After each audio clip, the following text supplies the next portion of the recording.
Assalamualaikum Cik Daralun. Puapa? Waalaikumsalam warahmatullahi wabarakatuh. Yo kalun tuk dro bek deh le urang drone ne. Kena urang drone nak tetot lun. Yang kalau lun ju alamat pi hana toto halim pap palih kilo.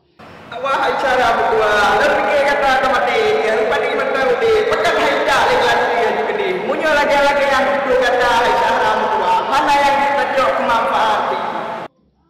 Oka cipakat hei kru le biat.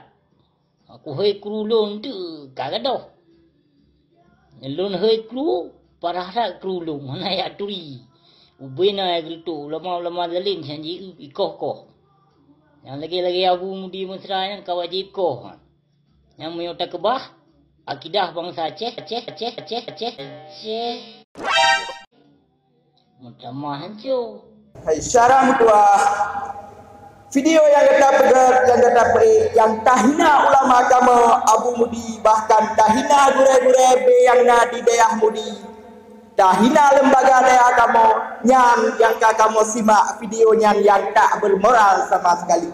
Kata hina, kata caci, dan kata tak pelemah doronyo hayu yang menurut kamu yang adalah sangat-sangat bangai bak kamu. Uronyo digata kata video tersebut tak sebarkan untuk tak tantang secara personil dan tayu merempak rod.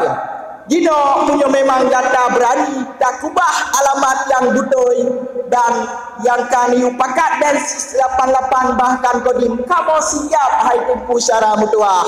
Yang namun kamu tetap berpreh kata apabila kata memang berani untuk tak berjumpa dengan kamu dan bahkan diri pribadi ulun tuan siap untuk tak layani drone.